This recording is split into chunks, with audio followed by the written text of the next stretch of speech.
자, 인사드리겠습니다.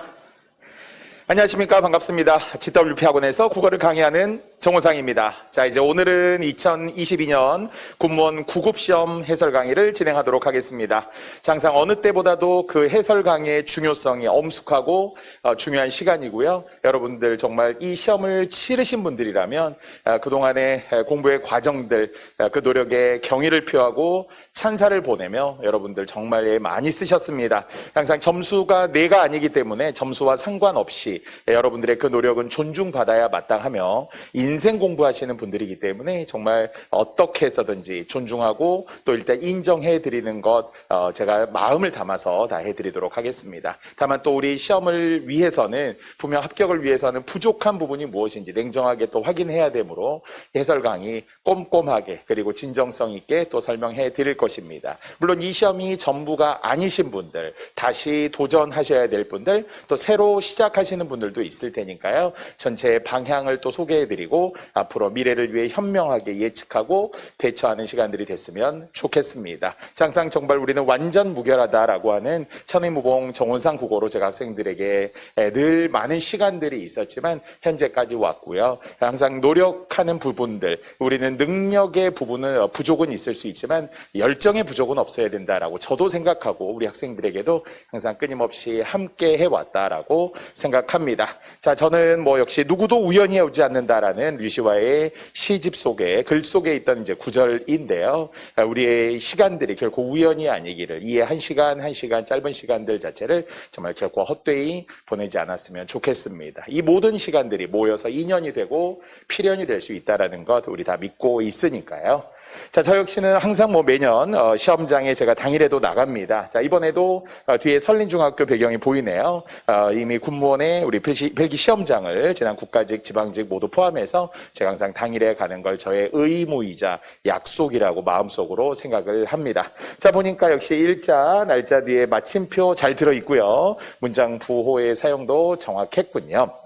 자, 이런 것들이 다 하나 숨어있는 공부라고 생각하시고요. 우리 수험생분들 이렇게 이제 물 가지고 많이 들어가시고요. 저도 이렇게 마음속으로 응원하고 또 정말 기도하고 격려하면서 학생 한 분 한 분들에게 기가 전달되기를 바라는 마음으로 또 학생들을 지켜보았습니다. 자, 그리고 바로 당일부터 해설 오후에 우리가 이제 시험 문제들이 공개가 되었죠. 저녁 8시에 공식적으로 문제와 가답안 공개라고 했는데 7시 넘어서 이제 19시 넘어서 문제가 일부 공개가 되었어요. 그래서 저도 빨리 해설 작업하고 또 역시 PPT 작업하고 이렇게 누구보다도 좀 빠른 시간에 이렇게 해설 강의를 진행하려고 했습니다. 자, 이제 시험 결과를 좀 전반적으로 확인해 볼 거고요. 전체 우리 6만 3천여 명이 지원을 했고요. 그리고 5,727명이 선발이 되는, 바로 그 중에 한 분이 여러분이셔야 하겠죠. 최종 합격이 될 수 있는 분들이라고 생각합니다. 자, 전년도에 비추어 보았을 때는 전년도에 이제 6,490명 정도였으니까 대략 인원으로 보게 되면은 한 8,000명 가까이는 좀 줄어든 셈이 되지만, 그러나 분명히 경쟁을 통해서 또 합격을 해야 되고, 작년과 비교했을 때는 좀 떨어졌지만 재작년 비교했을 때는 2,000여 명 정도 가까이 우리가 또 는 것이니까 항상 정원에 또는 모집 정원과 합격자 수에 너무 민감하게 반응하는 것보다 그 중에 한 명이 나여야 한다라는 필연적이며 필수적인 의무여야 하는 것에 대한 흔들림은 없었으면 좋겠습니다. 자, 이렇게 세부 직렬들 기술직 포함해서 37개 직렬이 있고요. 9급, 7급 모두 포함해서 여러분들 모두 다 여러분의 목표를 향해서 도전하신 거죠. 자, 전체 평균 경쟁률이 11.1대1로 전년도보다 당연히 좀 높았죠. 모집 정원이 좀 줄어들게 되면서 응시도는 비슷했거든요. 6만 3천여 명, 6만 4천여 명으로 비슷했었습니다. 자, 그래서 9급 기준으로 보더라도 특히 이제 행정 직렬에 대한 역시 선발들 가장 또 경쟁률이 높은 더 높은 직렬도 분명히 있습니다. 이렇게 있었고요. 역시 9급 시험의 세 과목, 우리는 75분을 통해서 우리 인생이 결정돼요. 또는 역시 이제 경제가 포함이 되어 있는 7급 시험에서의 100분 시험을 통해서 우리 인생이 결정된다는 게 그만큼 무섭고도 또다시 중요하다, 신중해야 된다라는 생각들을 하게 됩니다. 이번 시험은 특히나 응시율이 좀 낮았다, 이런 경향이 좀 없지 않아 있었는데요. 70%대 더 밑에 내려간 하락하는 경우들도 있었습니다. 자, 과락도 이번에 국어도 사실 전반적으로 좀 어려웠다 이런 평이 있었지만 행정학, 행정법도 좀 어려웠다 이래서 상당히 과락률이 높지 않을까 이런 예상을 해봅니다. 그러면 실질 경쟁률은 6대1 더 밑으로 내려갈 수도 있다라는 거죠. 다만 이야기했듯이 경쟁률이 설사 2대 1이든 뭐 10대 1이든 그 중에 한 명이 나여야 하기 때문에 그 경쟁률 자체에 대해서 막 너무 민감하고 흔들리지 않았으면 좋겠다라고 이야기를 드리고요. 자, 또 역시 전년 대비의 채용 인원은 9급은 좀 줄었고요. 또 그러나 반대로 7급은 또 크게 늘어난 셈이 되겠죠. 7급은 행정직 2배 이상, 뭐 군수직 3배 정도 수준의 인원을 선발하게 되었고요. 자, 그래서 결과적으로는 추후 선발 인원과 상관없이 뭐 어디나 경쟁이니까요. 세상에 나가면 다 정글이잖아요. 우리 군무원 시험뿐만 아니라 결국은 치열한 생존 경쟁에서 정말 냉정하게 말하면 약육강식의 현실 맞습니다. 이제 그 속에서 누군가는 합격하고 누군가는 불합격하게 되어 있으므로 바로 여러분이 합격자라는 거. 누가 허수이냐? 허수는 뭐 시험장에 오지 않는 순간 허수, 과락이 되는 순간 허수가 될 수 있지만 결국 불합격하면 허수가 되는 거잖아요. 그래서 우리는 분명히 예비 합격자로서 당당하게 준비하시고 자신 있게 또 이 시험들을 다 응했으리라고 생각합니다.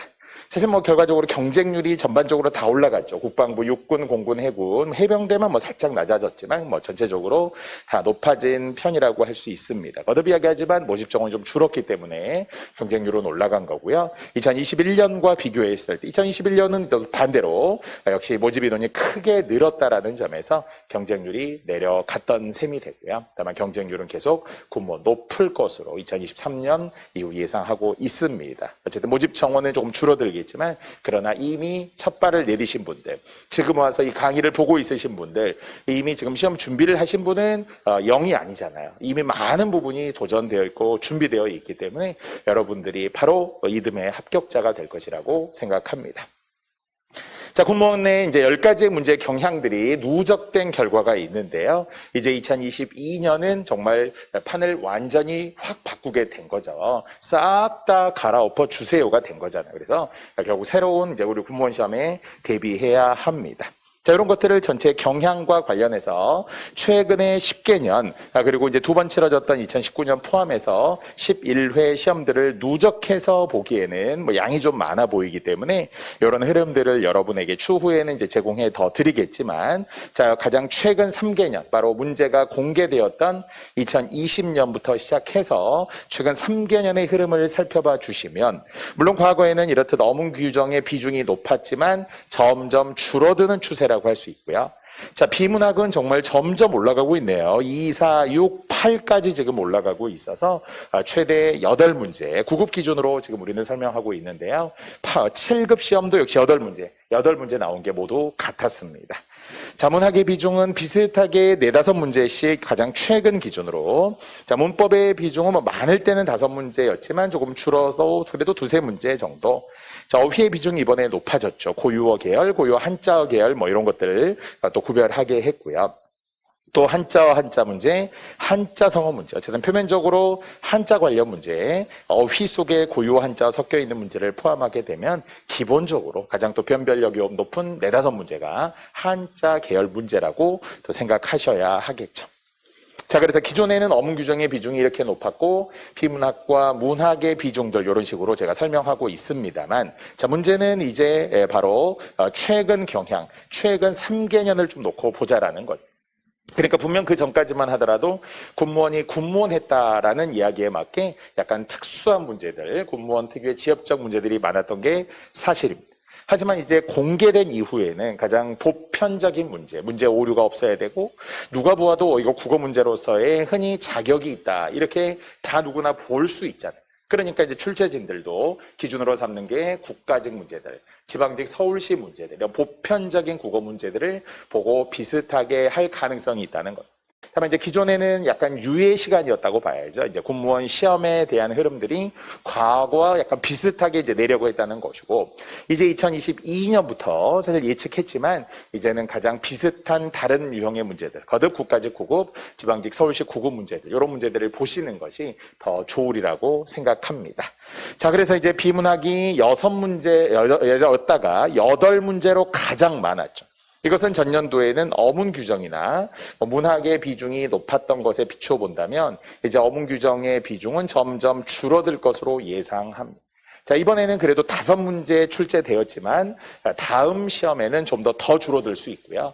또 이번에 7급 시험에는 어문 규정이 딱 한 문제 나왔어요. 띄어쓰기만 한 문제 나왔어요. 이렇게 생각하면 7급은 더더욱 약간 피셋화 되다시피 비문학 독해의 비중이 더 높아질 가능성, 9급 시험은 뭐 지나치게 하진 않더라도 이런 구성, 어문 규정이 조금 더 줄어들고 문학은 아마 한 문제 정도 더 나올 수 있어요. 그래서 이런 구성을 잘 보시고 이제 2022 유형을 표본으로 삼아서 그게 기준이라고 생각을 하시고요. 다음 시험을 준비하시는 게 맞습니다.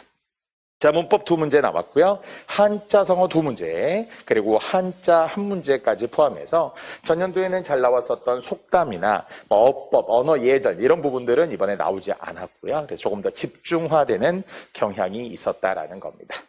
자, 그래서 이것이 이제 이 9급 시험이라면 7급 시험도 한번 제가 좀 보여드릴게요. 7급도 뭐 추후에 제가 해설해드리겠지만, 자, 비문학 8문제로 같았고요. 문학 6문제, 문법 5문제. 그러니까 이제 문법 부분에서는 아까 좀 차이가 있네요.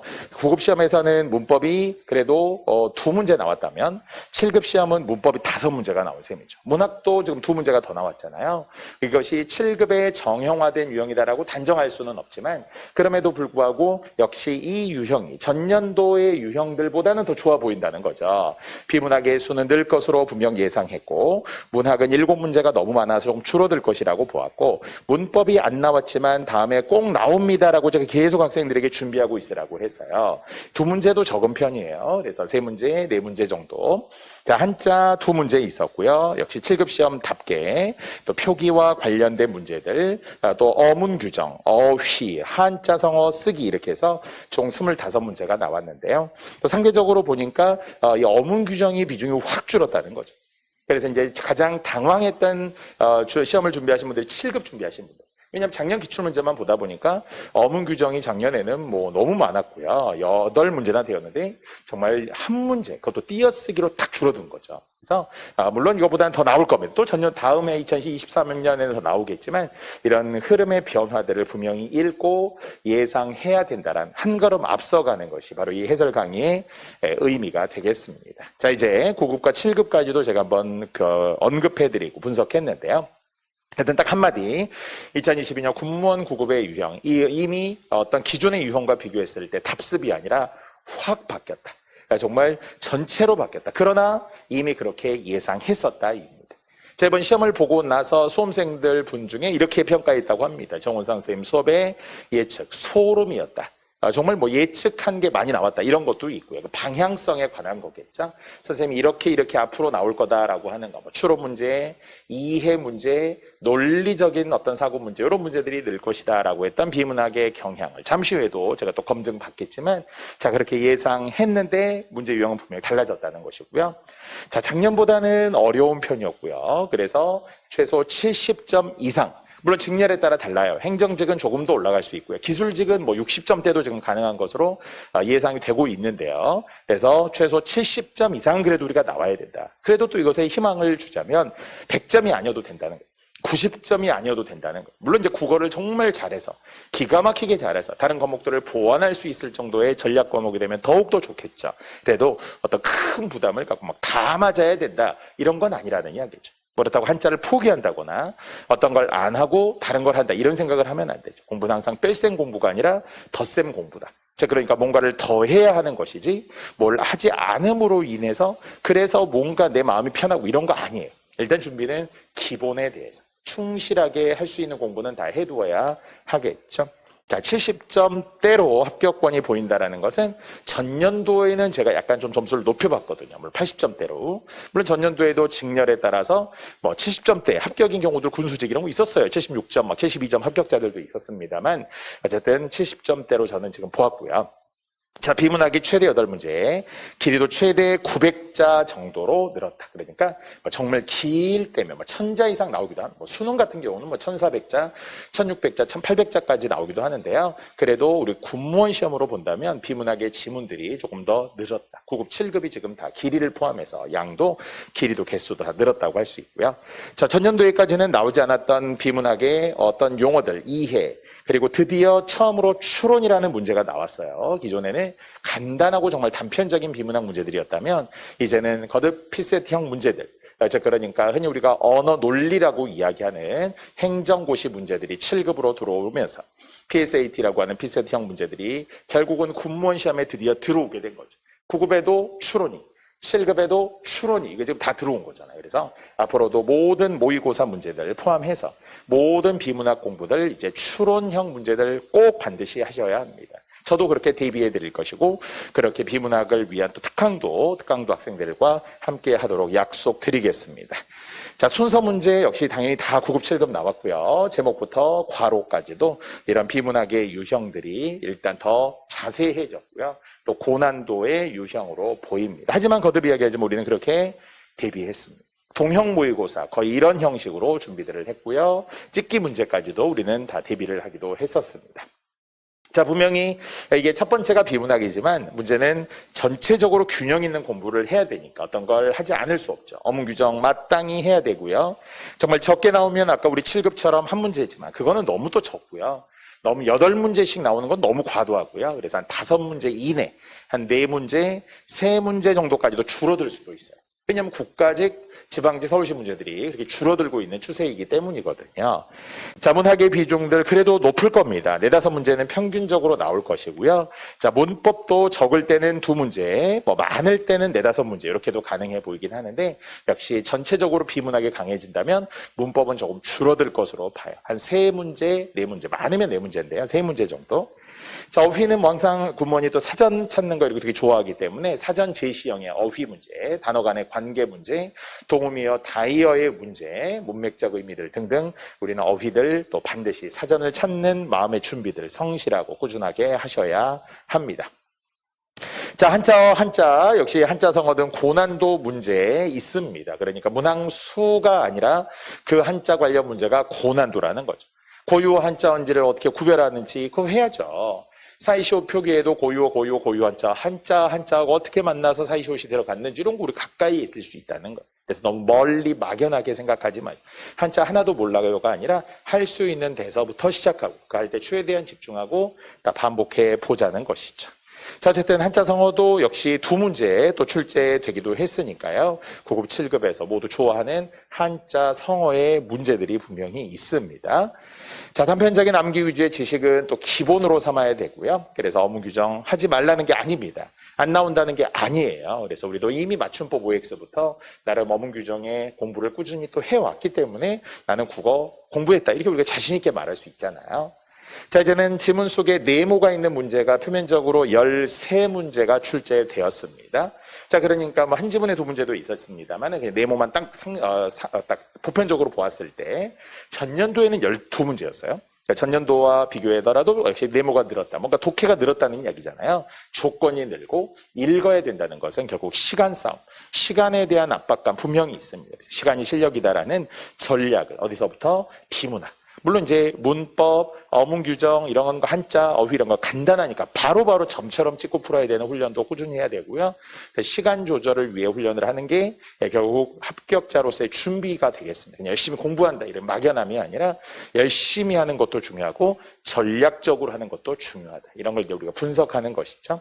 자, 다만 올해 나오지 않은 유형들이 있습니다. 가장 대표적인 게 어법 문제가 안 나왔고요. 사실 어법 문제 내년에 꼭 나올 겁니다. 예, 나와야 하고요. 또는 의문의 변동 부분, 또는 고전과 관련된 훈민정, 고전 문법과 관련된 부분들 이런 것들이 나오지 않았는데 안 나온다고 단정할 수 없는 영역이에요. 나올 수 있습니다. 그렇죠? 이번에 7급 시험에서는 역시 문장의 짜임, 혼문장, 견문장 이런 게 나왔는데 9급에는 안 나왔거든요. 그러니까 9급, 7급을 계속 같이 보세요. 우리에게는 아주 선물 같은 귀한 50문제가 있습니다. 9급만을 보지 마시고 7급만을 보지 마시고 9급과 7급 같이 묶어서 50문제를 500문제, 5000문제처럼 준비하셔야 합니다. 자, 이제는 검증의 시간이죠. 제가 우리 학생들에게 2022 대비 이것만은 꼭 나온다. 이렇게. 물론 이제 9급, 7급을 아울러서 이야기한 거예요. 그래서 9급만의 문제도 아니고 7급만의 문제도 아니지만 정말 여기에서 많은 부분들이 적중이 됐고요. 그 방향이 맞았다. 제가 첫 번째로 강조한 게 뭐였다고요? 비문학의 강화. 물론 이제 합격권에 대한 이야기들도 물론 시작을 했습니다. 80점 이상 보통 난이도. 물론 이제 보통 난이도라는 것은 매우 쉽지는 않을 거라는 거예요. 그래서 보통보다는 살짝 어려웠습니다만 이 중에 합격 80점이면은 정말 다 합격하실 수 있을 것 같고요. 또 다른 과목도 상대적으로 봐야 됩니다만 그래도 꼭 90점을 넘어야 한다 이런 건 아니라는 거예요. 자, 그리고 이제는 문제가 공개된 이후에 객관적이고 보편적인 문제일 것이다. 현재도 어떤 문제에 대해서 구급을 기준으로도 논란이 있다 없다 이런 게 사실 없다고 봐야 되거든요. 그래서 가장 객관적인 문제로 보이고요. 자, 바로 가장 정확하게 딱 적용이 됐네요. 비문학의 강세 예상이다. 7문제 이상, 딱 8문제 나왔잖아요. 그래서 물론 이번에는 대화 영역이 하나 포함이 돼서 8문제. 대화를 빼면은 딱 진짜 말글의 논리적인 7문제 나온 셈이거든요. 숫자까지도 거의 비슷하다라고 할 수 있고요. 시간이 실력이었다라는 것도 맞아요. 그래서 국어를 풀다 보니까 시간이 부족해서 다른 과목, 행정법, 경영학 등에도 어려움이 있었던 연쇄적인 부담이 가능했고요. 또 반대로 국어를 좀 만만하게 생각하고 다른 과목 먼저 풀다가 뒤에서 좀 피봤다. 한두 문제를 못 풀었다. 이런 지문을 못 읽었다. 이런 분들도 있더라고요. 자, 이번에 거의 다 나왔죠. 제가 이해, 추론, 일치, 주제, 순서, 전개 방식, 논증 구조, 두괄식, 미괄식까지도 포함해서 정말 다 나왔어요. 오류만 안 나왔어요. 공식적으로는 오류는 나오지 않았습니다만 다음에 또 나올 수 있겠고요. 자, 문학도 제가 반드시라는 이름을 붙여놓은 게 지금 몇 가지가 있는데요. 현대시 나왔고요. 현대소설 나왔고요. 현대수필도 나왔습니다. 자, 이런 게 결국 다 나왔고, 시곡 시나리오만 나오지 않았습니다만, 워낙 4대 장르 중에서도 매년 나오는 게 아니다 보니까 그랬고요. 자, 고전문학 시조 반드시 나온다고 했는데, 역시 선지에 1, 2, 3, 4 나왔고요. 가사 바로 정철의 3인곡입니다. 전년도에는 이제 9급, 7급 모두 포함해 상춘곡이 출제되었고, 또 7급 시험에는 관동별곡이 나왔기 때문에, 이제 올해는 그렇게는 안 나올 거다라고 했잖아요. 반면에 송미인곡, 3인곡, 송미인곡이 가장 먼저 있는 것이고, 그 다음엔 헌한설원의 규원가 같은 거 제가 또 추천하기도 했었는데요. 어쨌든 가사 나왔습니다. 고전소설 나왔고요. 그래서 가사와 시조를 연계한 문제, 연군지정이자 포함하여서 그리움이죠. 님에게 정성을 다해서 보내주고자 했었던 뇌버들을 가려 꺾어 보내노라 님에게 했던 이 홍랑의 시조를 정답으로 주었었죠. 자, 이런 게 다 또 고전문학의 출제 가능성. 물론 이제 역시 출제 예상 중에 국어 순화라고 하는 영역은 이제 9급 시험이 아니라 7급 시험에서 지문으로 활용되기도 했으니까요. 그래서 순화와 관련된 내용들 이런 것은 이제 7급에 이제 그대로 나왔고요. 자, 어법이 안 나왔어요. 저 반드시라고 했습니다만 어법이 나오지 않았습니다만 역시 거의 다 지금 우리가 노란색으로 적중이다라고 할 정도 되고요.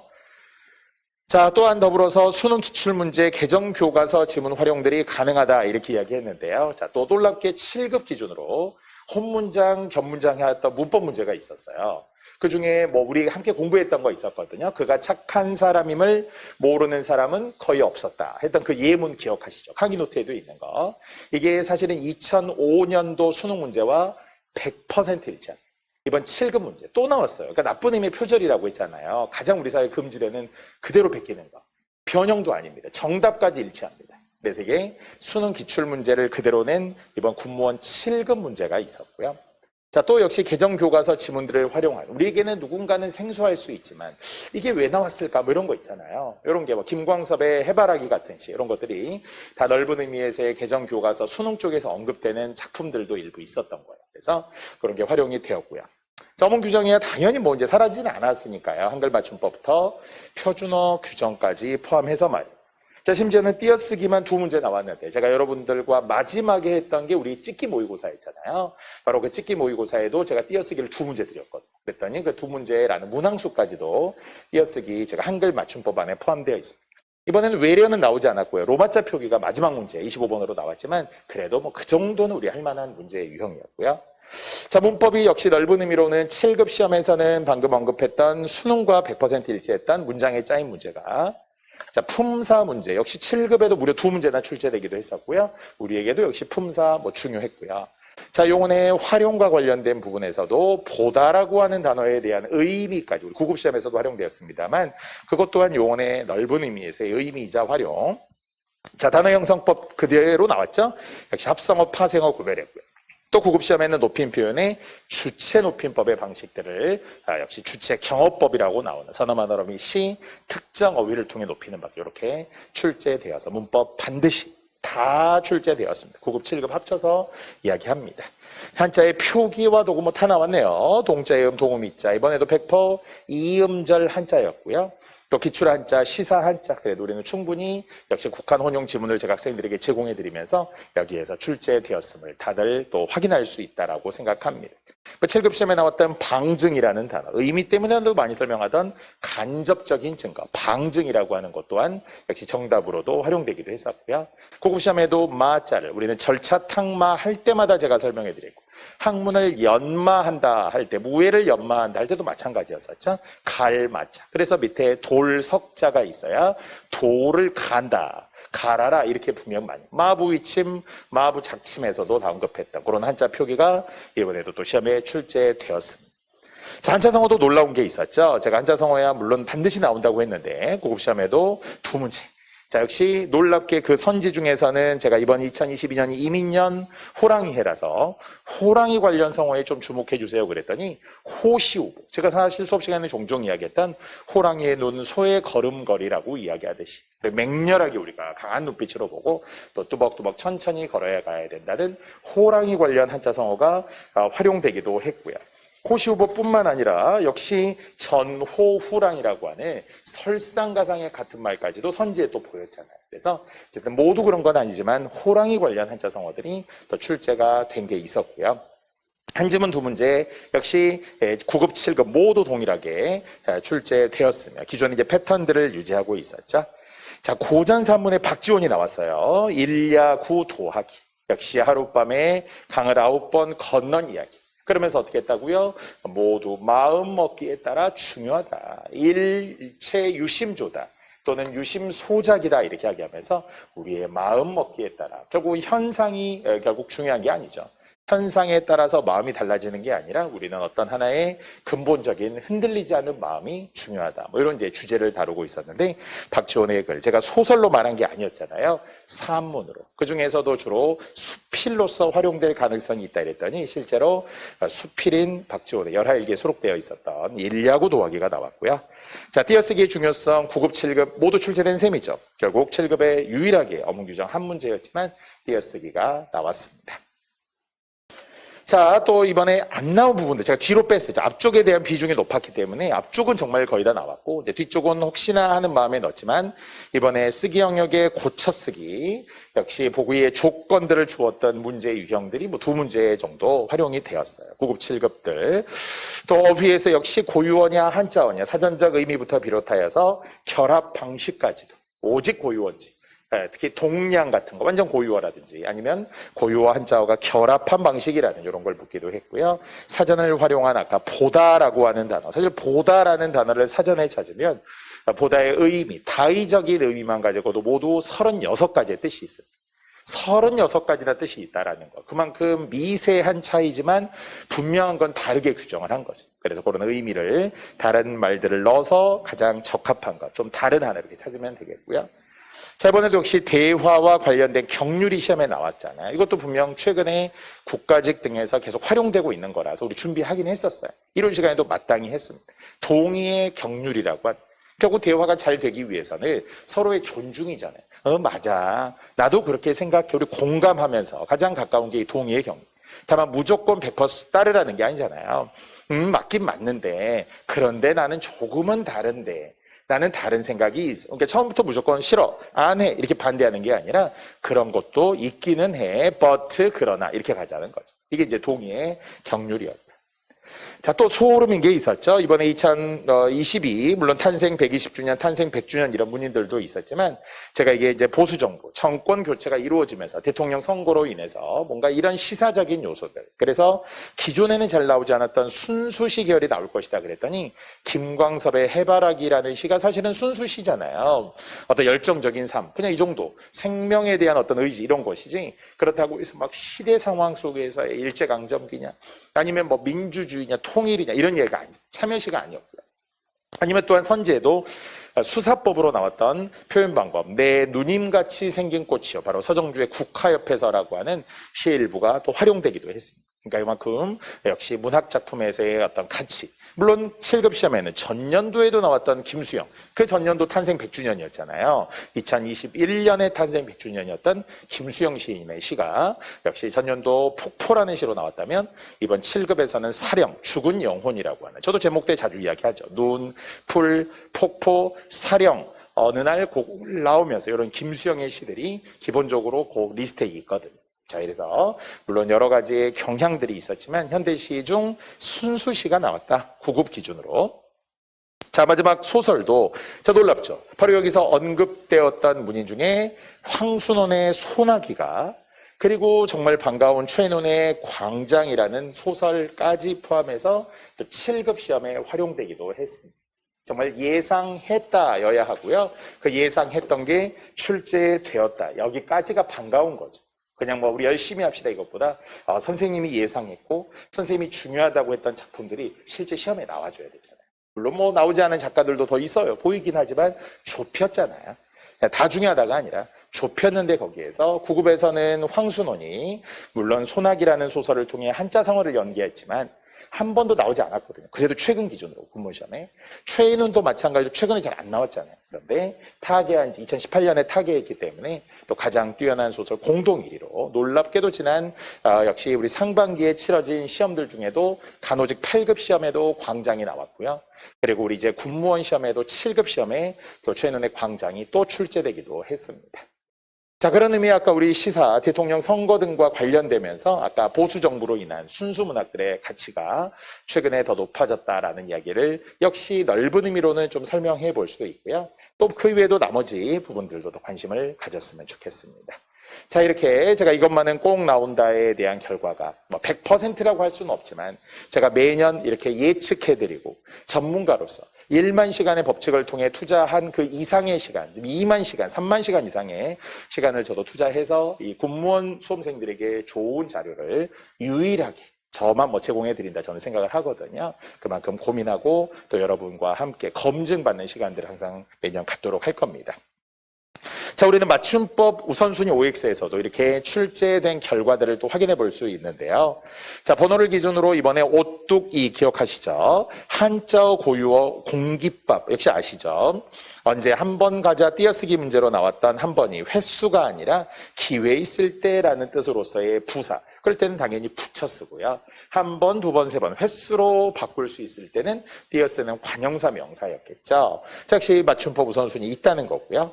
자, 역시 우리는 사과는커녕이 우리 시험에는 감사하기는커녕이 나왔는데요. 어쨌든 커녕은 100% 붙여 쓰는 조사. 는커녕의 합성조사처럼 는과 또 커녕이 만나 하나의 조사가 된 거죠. 사전에 등재되어 있고요.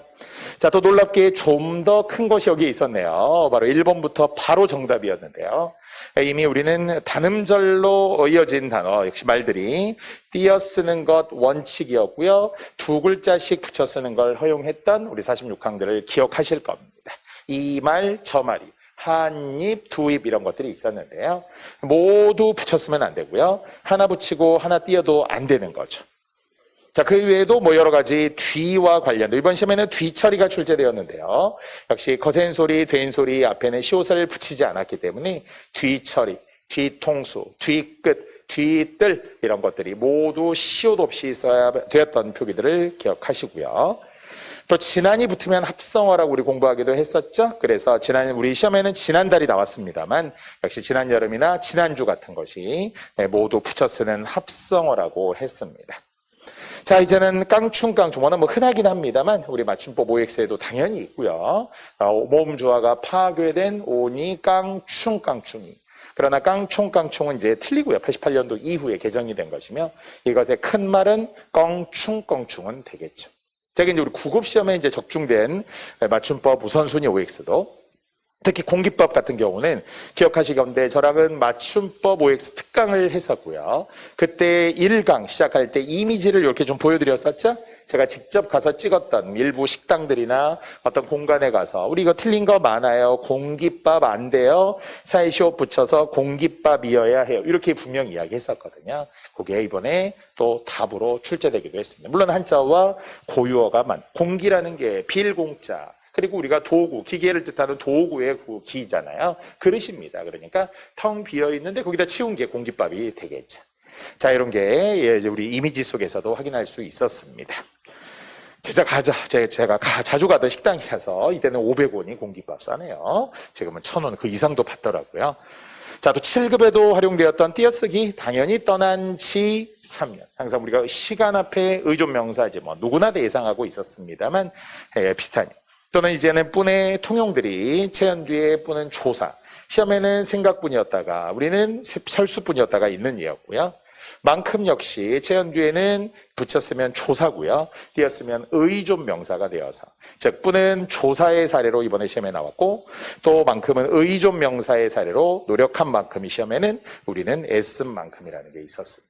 자, 이렇게 이제 결론적으로 뭐가 출제되었음을 여기까지는 제가 다 보여드리고 또 심지어는 우리 강의 노트에도 어휘로 제가 어문 규정의 어휘로 좀 정리해 놓은 게 있는데 거기에는 가웬일이라는 게 바로 한자어와 고유어의 결합으로 또는 이번에 구급시험에서도 뻗정다리라고 하는 맞춤법에 뻗정다리도 맞고요. 그러나 뻗장다리라든지 뻗장다리 이런 거 이제 틀리겠죠. 그래서 구급에도 적중되었던 어문 규정의 어휘 뜻풀이도 있었습니다. 자, 이렇게 뭐 한두 가지가 아닙니다만 이런 하나하나 다 포함해서 지금까지의 쭉 긴 경향들까지도 설명해 드렸고요. 자, 이제 지금부터 본격적으로 구급시험의 25문제 하나하나 해설해 드리겠습니다. 자, 그 어느 때보다도 좀 어려웠다. 즉 70점 정도면 합격이 될 수 있다라고 생각을 해보면 그러면 틀렸던 7문제 정도, 그러니까 47에 28, 약 7문제 정도를 제가 한번 골라보았습니다. 물론 개인마다 다르고요. 고난도라고 다 틀리지 않습니다. 그리고 쉬웠다고 해서도 다 맞지 않아요. 그래도 고난도에 조금 더 집중해 보려고 합니다. 자, 이번에 아까 이야기했던 한자의 표기 마라는 한자가 갈마자이지 아니면 우리가 마비 되었어요 이렇게 하기 때문에 절일마라는 한자를 써야 돼요. 질병 같은 거잖아요. 그래서 이 마의 차이를. 자, 이제 처음으로 비문학 추론 문제가 군무원 시험에 나왔지만 역시 우리는 고난도라고 평소에도 우리 통역 문제에서도 대비하고 있었는데요. 간접적 일치라고 생각하고 여러분 풀었어야 하는 비문학의 추론 문제였고요. 자, 현대시에서도 살짝 고민했지만 주제의 가장 핵심적인 거 소재부터 시작해서 찾아야 됐던 김광섭의 해바라기라는 시에서의 생의 의지, 벌써 해바라기의 느낌이 오잖아요.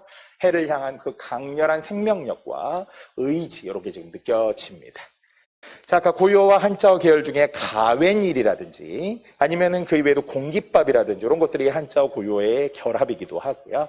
그냥 단순한 한자어인 아수라장 뭐 이런 것들도 있을 수 있기 때문에 고유어 한자어 계열도 결합의 방식을 보시고 자, 또 아까 주체 높임법과 관련된 주체 경어법 서너 말음이 시를 쓰거나 아니면 완전히 어휘가 바뀌었다. 우리 같으면 가장 대표적인 계시다 같은 거 있었죠. 있다, 계시다처럼 또는 이제 자다, 주무시다처럼 이렇게 대응이 되어서 어휘가 통째로 바뀌면서 깨성에 결합되는 경우 이런 것들을 두 가지 동시에 찾았어야 합니다.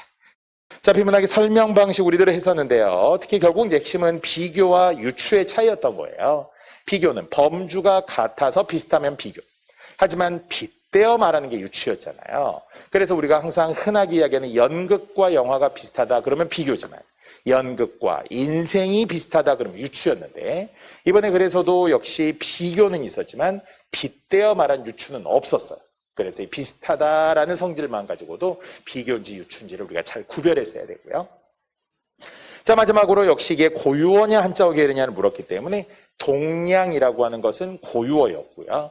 그러나 뭐 국어를 비롯하여서 한자어 계열이라는 것을 역시 고유어의 의미도 되지만 고유어와 한자어라고 하는 근원을 우리가 또 잘 찾아야 하겠죠. 이렇게 다 사전을 찾아보고 알고 사전을 찾으면서 고유어구나 한자어구나 이렇게 재밌게 1년 동안 공부해야지 어떤 특정 것만 중요하고 이것만 외우면 되나요? 이런 발상이면 안 된다는 거죠. 여기에 더하여 여러분의 작은 습관, 국어에 대한 근본적 관심 이런 게 있어야 된다는 것을 1년을 장기적이라고 본다면 1년이 길지만 긴 인생, 우리 100세 인생이라고 하더라도 긴 인생으로 보면 얼마 안 되는 시간이거든요. 그래서 여러분들이 정말 국어를 재미있게 그리고 국어에 대해서 기본적인 공부, 사전 찾으면서 그렇게 하는 것들을 또 촉구합니다. 자, 지금부터 이제 1번부터 25번까지 차근차근 갈 건데 이제 2시간에 나눠서 할 테니까 시간이 되는 데까지 일단 해설을 진행해 보겠습니다. 자, 얘기했던 것처럼 띄어쓰기가 2문제 나왔는데요. 자, 옳은 하나였고요. 자, 그 중에 3번, 저 사과들 중에서 좀 더 큰 것을 주세요. 이미 좀 더 큰 것이라는 자체가 우리 46항에 그대로 있는 사례이기 때문에 여러분이라면 충분히 이 정도는 다 맞았을 거예요. 다만 맞는 것은 세모로 맞았던 거잖아요. 결국은 단음절로 된 단어, 한 글자씩으로 된 단어가 원래는 사어절로 모두 띄어쓰는 것이 맞다는 거예요. 문법적으로 좀은 부사고요. 더도 부사고요. 크는 품사는 형용사인데 성분은 관형어가 되겠죠. 체연을 꾸며주니까요. 그래서 것의 의존명사까지 4개의 단어이기 때문에 그러면 무조건 띄었었어야 한다는. 그러나 단음절로 된 단어를 너무 펼쳤습니다. 우리가 원고지라고 생각하면 원고지의 칸이 하나, 둘, 셋, 넷, 다섯, 여섯, 7칸이나 필요해요. 그러니까 너무 칸이 쭉 벌어져. 그래서 웬만하면 이럴 때는 붙여 쓰는 걸 허용할 수 있다라고 본 것이죠. 그래서 1번에서 좀 더 큰 것을 이렇게 각각 띄어 쓴다라고 사어절로 가면 원칙이고요. 2어절씩 붙여 쓰는 것은 허용이라는 겁니다. 다만 주의해야 될 것은 아까 우리가 처음에 보았던 모두 붙여 쓰면 안 되고요. 아니면은 하나 붙이고 하나 띄면 안 된다는 거죠. 자, 이제 그런 사례들을 우리가 대비하고 있었습니다. 자, 나머지 3가지가 좀 틀린 거였어요. 자, 1번에 우리 주의해야 될 겸도, 제가 워낙 강조했던 품사 때문에도 강조했던 의존 명사 겸이었다는 거죠. 즉, 그러니까 두 말을 이어주는 말에 관한 거잖아요. 또 이거는 45항 이야기, 다 명시되는 예들이거든요. 그래서 두 말을 이어주는 다음과 같은 말들은 띄었었는데 품사로 말하면 얘가 의존 명사였었죠. 그것도 통용도 아닌 100% 의존 명사였기 때문에 보통은 관형어의 수식이 올 때 바로 딱 지금처럼 만날 겸 이렇게 관형사형 어미가 여기에 붙었잖아요. 만나다에 니은는 리을던이 붙어서 만날 겸, 놀 겸, 공부할 겸 이렇게 이야기하잖아요. 그럴 때 겸은 띄어쓰는 의존 명사였고요. 자, 반면에 45항에 나와 있던 사례로서는 국장 겸 부장이다. 뭐 이렇게 해도 했네요. 감독 겸 선수이다. 이런 거잖아요. 이런 것들을 결국 띄어쓰게 되는 사례로 문제로 주었던 거죠. 자, 이렇게 겸은 어떤 경우에도 띄었어야 되므로 붙일 수 없다고 생각하시고요. 자, 올라서 두 번째 2번도 보니까 물론 이제 여기도 그렇게 다 띈다는 이야기죠. 만날 겸, 여행도 할 겸 이 2가지를 모두 띄었어야 하고요. 자, 이번에서도 물 셀 틈 없이 사실은 결과적으로 이것이 우리가 평소에도 많이 들어본 말, 항상 많이 들었다라는 것은 한 단어로 약속이 되었다라는 것이거든요. 한 단어로 약속이 되었기 때문에 결국은 모두 붙였어야 합니다. 물 셀 틈 없이. 사실 이 느낌이라고 한다면 우리는 없이를 붙여쓰게 된 많은 말들 중에 과거 군무원 시험에도 출제되었던 하잘 것 없이, 보잘 것 없이 이런 거하고 지금 똑같다는 거죠. 이런 것은 모두 다 한 단어이기 때문에 굳어진 거예요. 상관없이 관계없이. 붙여쓰는 합성 부사가 된 거죠. 합성 부사라고 생각한다는 것은 굳어졌기 때문에 모두 붙여쓰게 됩니다. 전미사 이를 쓰게 되면서 아예 활용하지도 않는 부사가 된 거죠. 자, 4번은 어떤 경우에도 역시 아까 커녕 100% 붙여쓰라고 했으니까요. 자, 이제 이런 사례들을 포함해서 우리가 정답 옳은 것을 3번으로 주었고요. 나머지를 모두 수정하게 된 겁니다. 자, 모두 수정하게 되면서 만날 겸부터 여기 할 겸까지 모두 이제 띄게 되는 2가지가 이제 있었다고 보셔야 되겠네요. 나머지는 이렇게 수정해 드렸습니다. 자, 그렇다면 이제 이것을 통해서 우리가 과거 동형 모의고사에 천해무봉에 옳지 않은 것에 똑같이 좀 더 큰 것이 나왔다는 걸 여기에서도 확인할 수 있네요. 정말 적중 문제 맞네요. 그래서 한 번 더 하나 붙이고 하나 띄면 안 된다고 했잖아요. 붙일 거면 2글자씩 붙이고 띄일 거면 사어절로 모두 띄어야 한다고 했으니까 그러면은 좀 더 큰 것, 좀 더 큰 것 이게 지금 우리 1번의 정답이 벌써 우리 동형 문제에 적중이 되겠습니다. 자, 나머지는 이제 원칙 한입 두입이 보이고요. 2글자 붙였을 수 있다라는 거죠. 이 집 저 집 붙여 쓰는 게 허용이 되겠고요. 내 것, 너의 것도 붙이는 것을 허용하기 때문에 모두 원칙 허용으로서. 물론 모두 붙이는 건 아니라고 우리론서에서 또 국립국어의 추가 설명에도 있어서 의미 단위에 따라서 붙였어야 된다라는 건 말이죠. 다만 역시 좀 더 큰 것이라는 자체가 그대로 일치되어 있군요. 자, 문제 2번입니다. 자, 이제는 이 정도는 우리가 할만했어요. 파생법으로 만들어진 단어가 아니라는 것은 결국은 합성어를 찾아내는 것이겠죠. 물론 단일어도 있을 수 있지만 합성어의 반대 파생. 이제 어근과 어근이냐 어근과 접사이냐를 구별하되, 놀랍게도 또 우리 살펴보다는 평소에 엄청 많이 했던 어근 살피다, 어근 보다의 결합이잖아요. 그러니까 결국은 두 개의 기본형, 두 개의 기본형이 만났고, 또 심지어는 중간에 아가 들어있기 때문에 우리는 이런 것들을 구체적으로 통사적 합성어라고 했잖아요. 보게 된 거죠. 축약이 되면서 말이죠. 그래서 합성어가 되는 2번과. 자, 나머지는 이제 파생어, 너무나 이제 당연한 것들이에요. 특히 용언을 만드는 일종의 전미사들, 명사 뒤에 답다라든지, 어근 뒤에 스럽다라든지, 또는 명사에 하가 왔을 때, 물론 하다를 기본형으로 바꾸어서 이것들을 모두 다 전미사로 보았었죠. 묶어서 우리 하기도 했어요. 답다, 스럽다, 롭다, 명사에 하다 말이에요. 명사의 하다를 좀 더 특별히 강조하는 이유는 사랑하다는 파생어인데 좋아하다는 합성어다, 이렇게 우리 구별하기도 했어요. 따라서 사랑하다는 명사에 하가 오게 되면 이때는 전미사 하다로 보는 거고, 좋아하다, 슬퍼하다, 기뻐하다, 싫어하다, 이런 거는 기본형 두 개가 만난 하다이므로 그때는 합성어라고 보기로 했었잖아요. 어쨌든 우리는 파생어의 사례들, 전미사 세 개와 어근과 어근, 특히 기본형 두 개인데요. 살펴보다, 기본형. 검푸르다, 검다, 푸르다, 합성어. 오르내리다, 오르다, 내리다, 합성어. 뛰어놀다, 뛰어놀다나 모두 다 뛰다와 놀다가 만난 합성어들이거든요. 그럴 때 역시 어근과 어근이 무엇이고 어근과 접사가 뭔지를 우리는 쉽게 구별할 수 있으니까요. 이 정도는 사실 쉬웠다, 이렇게 보입니다. 역시 앞쪽 문제는 좀 쉽게 주려는 의도가 있어요. 아직 독해가 처음부터 당장 나오진 않으니까요. 자, 그래서 사자성어도 이 정도는 우리 할 만한 문제였고요. 자, 이번에 우리 팀이 크게 이긴 것은 좋은 일이잖아요. 그런데 이것을 어떻게 전화위복으로 여기겠어요? 전화위복은 화를 결국은 복으로 결국 바꾸어서 우리가 이제 생각하고, 그래서 잘못됐지만 뭔가 안 좋은 일이지만 전화위복이 되었어, 이렇게 뒤에 이제 약간 희망적인 이야기를 할 때 쓰는 이야기죠. 다만 이것은 애초에 이미 크게 이겼잖아요. 승승장구한 거잖아요.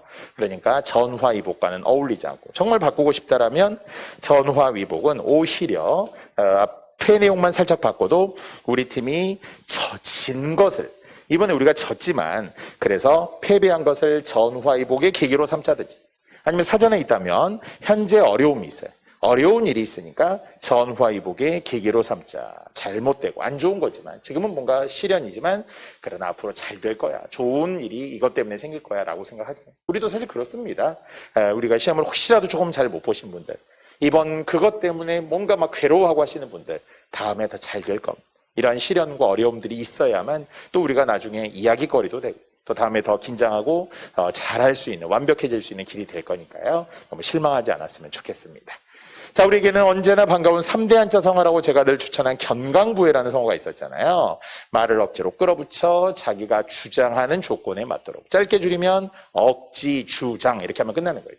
딱 여기도 그러네. 억지 주장하지 말고, 이렇게 하면 그대로 성립이 되고요. 자, 반가운 호랑이 관련 성어. 호랑이의 눈, 소의 걸음이라는 게 좋은 말이라고 했었잖아요. 그래서 역시 느릿느릿 걸어도 황소걸음이라는 말처럼 사실 이게 국어 사전에는 없어요.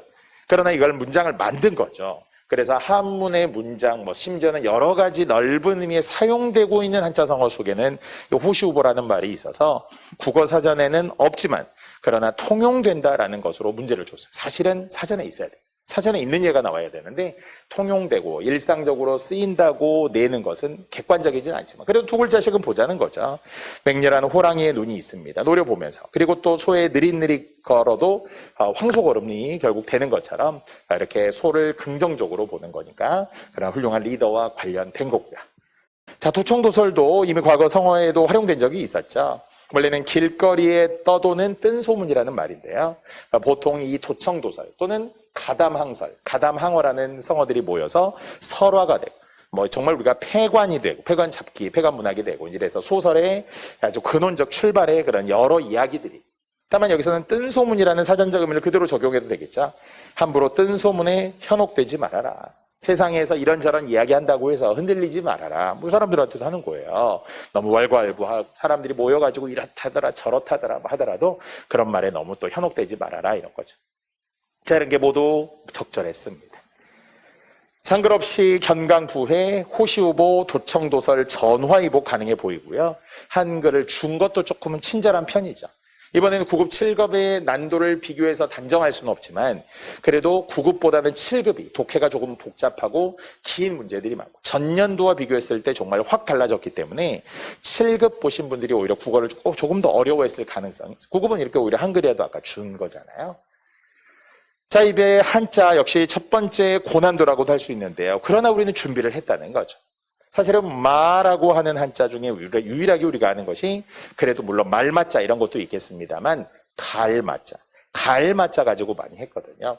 자, 그런데 이제 정답 4번을 보니까 너무 열중하여 힘을 주다 보니 근육이 마비되었어. 그래요. 우리 그럴 때 있잖아요. 우리 신체 여러 가지 근육 중에 얼굴 근육도 있어요. 손도 있어요. 다리도 있어요. 이런 근육이 마비되었다라는. 자, 그러면 느낌상 어땠을 거라고요? 이때 마라고 하는 것은 뭔가 다리가 잘 굳어서 근육이 굳으니까 약간 움직이지 않고 그런 의미에서 우리는 마를 이렇게 한자로 주면서 이것이 절일마였다라는 거예요. 절일비라고도 사실 우리가 일종의 질병이라고 생각을 해야죠. 물론 사실 이것도 우리가 알고 있는 한자로는 삼마자라고 이야기하죠. 둘 다 사전에 있긴 합니다만 사실 우리 질병에 어울리려면 이 병질 엄자가 있는 게 좋겠죠. 병질 엄자가 있어서 여기에도 삼마자의 형태 모양을 지금 만들어 놓은 것이 이걸 절일마라고 한다는 거죠. 벌써 질병이에요. 근육이 마비된 거니까 안 좋은 거예요. 하지만 나머지는 모두 다 좋은 의미에서의 갈마자. 따라서 정말 따지고 보면 밑에 딱 하나의 차이가 여기에 돌석자가 있었어야 한다는 거죠. 돌석자가 없었다면 삼마자, 마중지봉이라고 하는 삼밭에 쑥대할 때 하는 마자가 여기에 마자로도 쓰일 수 있다는 거예요. 물론 얘가 더 적절했겠지만 그러나 이제는 밑에 돌석자가 있으니까 돌을 어떻게 했다고? 갈았어요. 돌을 가는 것은 옥돌을 쪼고 갈듯이 그렇게 했었거든요. 그래서 저는 이 갈마자를 쓰는 세 개의 어휘이자 한자성어 포함되었던 원래는 마부위침, 마부작침, 도끼를 갈아 바늘을 만든다, 갈다라고 이야기하는 거예요. 아니면은 옥돌을 쪼고 갈듯이 항문을 갈고 닦는 것을 절차탕마 이렇게 설명해요. 정말 무예를 연마하다 이렇게 제가 많이 써드리는데 이게 벌써 선지에 2개나 들어있었네요. 자, 사실은 뭐 절차탕마의 마자와 그리고 심신을 연마한다 이런 게 이제 알겠고요. 한편 1번의 마모라는 것도 달아서 없어진 거잖아요. 그게 마모잖아요. 이것도 갈게 된 거죠. 갈아서 없어져. 달아서 없어지는 거예요. 결국 문맥적으로 이 마모를 또 연상해 볼 수 있었던 거죠. 완전 한자였지만 그냥 단순히 한자 표기 이렇게 한자만 준 게 아니라 문맥을 준 거니까 나름의 힌트가 있었다고 생각했어야 합니다. 결과적으로 정답인 4번만 일종의 절일마자를 써서 근육이 마비되었다, 신체가 마비되었다 이렇게 한 거고요. 하지만 나머지는 모두 마모, 절차탕마, 연마, 갈 연자를 포함해서 마자는 그대로 하나인데요. 갈 연자의 한자의 모양만 살짝 다르군요. 그래도 갈다라는 의미의 갈마자는 모두 같았습니다. 자, 이렇게 다른 하나의 한자 표기였습니다. 우리는 어떻게 대비해야 할까요? 사실 가장 기초적인 것은 강의를 잘 들으시고, 물론 이제 어떤 강의냐냐, 나열하는 강의냐, 반복하는 강의냐, 이건 분명 다르죠. 저는 분명 반복하는 강의라고 생각합니다. 단순히 하나 알고 알았죠, 알아서 공부하세요 라고 하는 약간 무책임한 강의가 아니라 또 설명하고 다시 설명하고 이론부터 시작하고 다시 한번 우리는 문제풀이까지 갈 때도 계속 되풀이해 주는 거예요. 제가 항상 좋아하는 거 있잖아요. 토할 때까지 반복하자. 반복에 지치면 안 된다. 결국 시험은 반복의 연속이다. 이런 거죠. 그래서 그것을 확실히 다질 수 있도록 이제 구별해야 되는 딱 하나, 4번의 4번이었습니다. 저 5번 띄어쓰기 미리 이야기했습니다. 사실 우리가 항상 이 패턴이 친숙하잖아요. 한 번을 어떨 때는 붙이고 어떨 때는 띄느냐. 결론적으로 딱 하나, 횟수일 때는 띄고 나머지는 모두 붙여라. 횟수일 때만 띈다는 거죠. 그래서 횟수일 때는 한 번이라고 띄고 나머지 모두라고 그냥 아예 줄입시다. 횟수가 아닐 때는 한 번이라고 붙이라는 이야기죠. 자, 이때는 횟수일 때는 한 번도 되고 두 번도 되고 세 번도 되기 때문에 뛸 수 있는 관형사 명사의 구조고요. 자, 나머지 모두라고 하는 것은 사실 품사는 다르죠. 이것이 부사로서의 밥 한 번 먹자 하고 용언을 꾸며주는 부사, 한번 해보자 하는 부사가 있고요. 한 번은 이런 일이 있었어요. 이렇게 은과 함께 결합되는 명사도 있어요. 이건 이제 우리가 품사의 통용이기도 했었잖아요. 그럴 때 또 얘를 그대로 여러분에게 제시해드리기도 했었고요. 자, 그런데 이제 잘못된 것이었는데 유일하게 횟수를 나타내는 1번이 한 번 실패했더라도 다시 도전하면 2번 하는 거잖아요. 또 도전하면 3번 하는 거잖아요. 이럴 때는 띄어야 되는 관형사, 명사의 구성이었던 거죠. 준비하고 있었습니다. 대비하고 있었고요. 새로운 게 아니었어요. 자, 하지만 바로 2번이 이거네. 한 번은 이렇게 할 때는 이게 뭐 용언을 꾸며주는 부사가 아니라 명사의 한 번이었다는 거죠. 큰 사고를 낼 뻔한 적이 있었어요. 제가 예전에 이런 일이 있었어요. 이런 거고요. 울음 한번 크구나. 한번 불러볼까? 우리 밥 한번 먹자. 한국인이 가장 많이 하는 거짓말 1위라고 했잖아요. 밥 한번 먹자. 이게 2번, 3번이 아니라고 했어요. 기회 있을 때요. 아니면 이번 내가 시험 한번 쳐봤어요. 시험 한번. 노래 한번 불러볼까? 이렇게 하는 것들이 모두 다 일종의 시도, 의도, 시험삼아, 기회 있을 때 이렇게 다 쓰이는 부사로서의 한 번이 지금 되겠습니다. 자, 결국 1번은 띄어야 하는 거니까요. 한 띄고 번이 됩니다. 자, 우리는 이렇게 결국은 띄어쓰기도 이미 1번의 띄어쓰기, 5번의 띄어쓰기. 2문제나 나왔다라는 것. 왜? 군무원. 제일 중요한 일이 공문서 작성이라고 했잖아요. 물론 군과 민간인들 사이에서 중간에서 연결하는 전문가예요. 그래서 반군인, 반전문 민간인이기도 합니다만 그래도 공무원이라는 큰 테두리 안에서 그래서 공문서 작성하고 그러려면 띄어쓰기가 기본이라는 거죠. 이런 업무를 위해서 띄어쓰기 많이 하고 오세요라고 해서 공무원 시험에서 또 우리 군무원 시험에서는 특히 띄어쓰기가 한 번도 안 빠지고 나오죠. 자, 정답 1번이었습니다. 자, 5번이었고요. 자, 6번부터는 우리 잠시 후에 합시다. 6번부터 또 25번까지. 우리에게 아주 소중한 20문제 기다리고 있으니까요. 제가 차근차근 다 설명해 드리도록 하겠습니다. 네, 그러면 또 쉬었다 이어갈게요.